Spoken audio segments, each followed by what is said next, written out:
আন্তর্জাতিক মাতৃভাষা দিবস এবং শহীদ দিবস যে পালন উপলক্ষে এই মুহূর্তে কেন্দ্রীয় শহীদ মিনার প্রাঙ্গণে শেষ মুহূর্তের ব্যস্ততা চলছে। আমরা সকাল থেকে এখানে রয়েছি, সকাল থেকে দেখছি এখানে আইন শৃঙ্খলা রক্ষাকারী বাহিনী যেমন রয়েছে এবং বরাবরের মতোই প্রতি বছর চারুকলার শিক্ষার্থীরা যে আলপনা অঙ্কন করেন সেই আলপনার কাজ কিন্তু চলছে।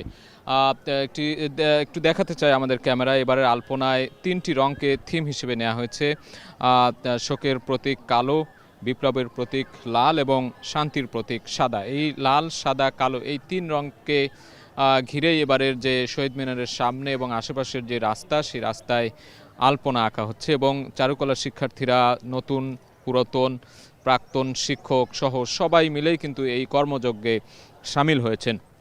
এবং আমরা নিরাপত্তার বিষয়টির কথা বলছিলাম। এখানে কয়েক স্তরের নিরাপত্তা ব্যবস্থা নেওয়া হয়েছে বলে ডিএমপির পক্ষ থেকে জানানো হয়েছে। ডিএমপি কমিশনার সকালে শহীদ মিনার এলাকা পরিদর্শন করে গিয়েছেন। পরিদর্শনের পর তিনি সাংবাদিকদের জানিয়েছেন এখানে কোনো ধরনের যে অপ্রীতিকর ঘটনা ঘটার কোনো আশঙ্কা নেই, শঙ্কা নেই। একেবারে নিশ্ছিদ্র নিরাপত্তা ব্যবস্থা নেওয়া হয়েছে যাতে করে এই যে ভাষা শহীদদের স্মরণে শহীদ মিনারে যারা শ্রদ্ধা নিবেদন করতে আসবেন, যারা ফুল দিতে আসবেন, তাদের চলাচল নির্বিঘ্ন করার জন্য সব ধরনের ব্যবস্থাই গ্রহণ করা হয়েছে।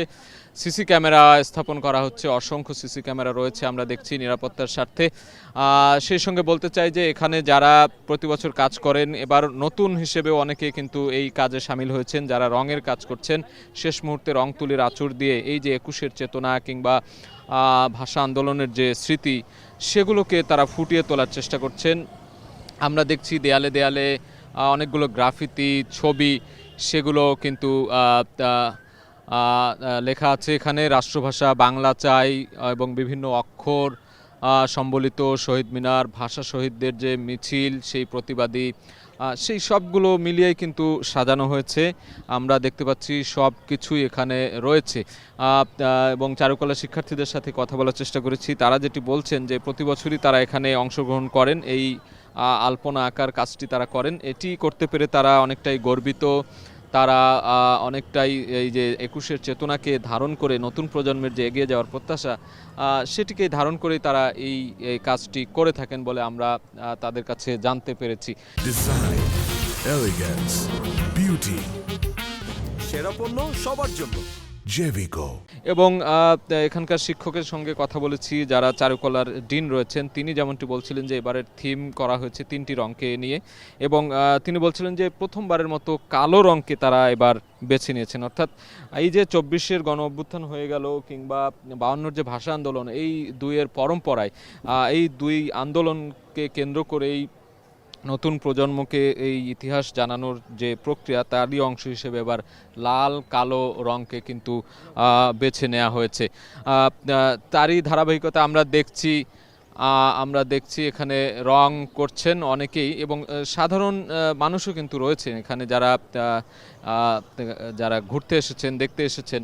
তাদের সাথেও আমরা দেখছি যে তারাও এখানে রং তুলির আঁচড় দিচ্ছেন এবং এই যে চারুকলা শিক্ষার্থীরা যে অবয়ব এঁকেছেন তাতে কিন্তু রং করছেন তারা। এবং বলে রাখা ভালো যে এই প্রস্তুতি পর্ব সারাদিনই চলবে। আজ কখন নাগাদ শেষ হয়, যতক্ষণ না পর্যন্ত শেষ হয় ততক্ষণ এখানে তারা চালিয়ে যাবেন এই কাজ। এবং অন্যান্য যে কাজগুলো রয়েছে, শহীদ মিনারের বেদিতে আমরা দেখেছি যে ধোয়া মোছার কাজ করা হয়েছে, রং তুলি দিয়ে সেগুলোকে নতুন করে রং করা হয়েছে এবং চারপাশেই যে বাঁশ দিয়ে ঘিরে রাখা হয়েছে।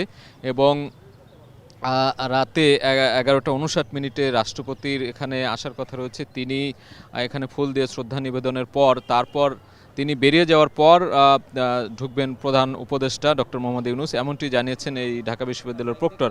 অর্থাৎ রীতি অনুযায়ী এবার এটি একটু ভিন্ন একটি আঙ্গিকে তিনি বলেছেন যে রাষ্ট্রপতির শ্রদ্ধা নিবেদন পর তিনি যখন বেরিয়ে যাবেন তারপরেই কিন্তু প্রধান উপদেষ্টা এসে এখানে শ্রদ্ধা নিবেদন করবেন, এই বিষয়টি তিনি জানিয়েছেন। এবং এই যে শহীদ দিবস এবং আন্তর্জাতিক মাতৃভাষা দিবস উপলক্ষে ট্রাফিক ম্যানেজমেন্ট প্ল্যান করা হয়েছে একটি ডিএমপির পক্ষ থেকে।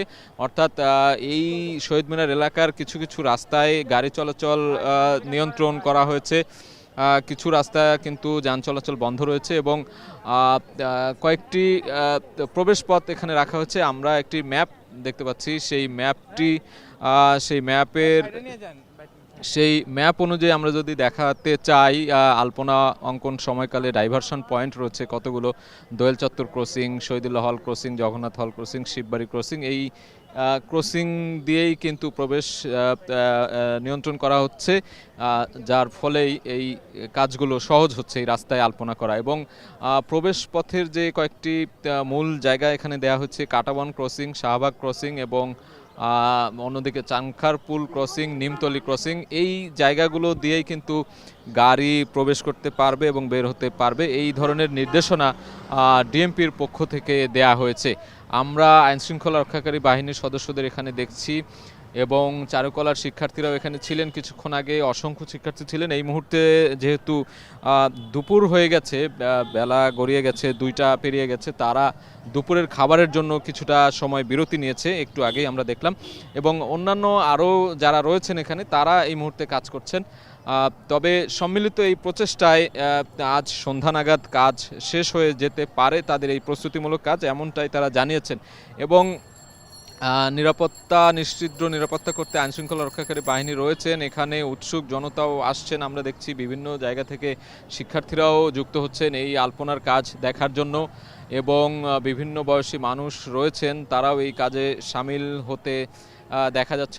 অনেকেই ছবি তুলছেন, ভিডিও করছেন। অর্থাৎ এই যে কর্মযজ্ঞ 21-এর আলপনাকে ঘিরে ছোট ছোট শিশুকেও আমরা দেখছি যারা বাবা মায়ের হাত ধরে এসেছেন এই আলপনা দেখতে, এই কার্যক্রম দেখতে, সেই দৃশ্যগুলো আমরা দেখছি। এবং এই পুরো রাস্তাটি জুড়েই কিন্তু আমরা দেখছি আলপনা করা হয়েছে এবং আরও কিছু আলপনার কাজ বাকি রয়েছে, সেগুলো আর কিছুক্ষণ পরেই এখানকার যে চারুকলা শিক্ষার্থীরা রয়েছেন তারা সেই কাজ শেষ করবেন, এমন কথাই তারা আমাদের জানিয়েছেন। তো সব মিলিয়ে এই যে মহান আন্তর্জাতিক মাতৃভাষা দিবস এবং শহীদ দিবস, সেটি পালন করার যে কর্মযজ্ঞ, সেই কর্মযজ্ঞে কিন্তু নানা বয়সী মানুষ, শিক্ষার্থী, শিক্ষক, সবাই, আইনশৃঙ্খলা রক্ষাকারী বাহিনী থেকে শুরু করে সবাই এই কাজে সামিল হয়েছেন এবং এটি সুষ্ঠুভাবে সম্পন্ন করার প্রত্যাশা তারা করছেন। এবং আগামীকাল অর্থাৎ আজ দিবাগত রাত 12টা থেকেই কিন্তু এই শহীদ মিনারে আসা শুরু হবে এবং কাল সকালে প্রভাত ফেরির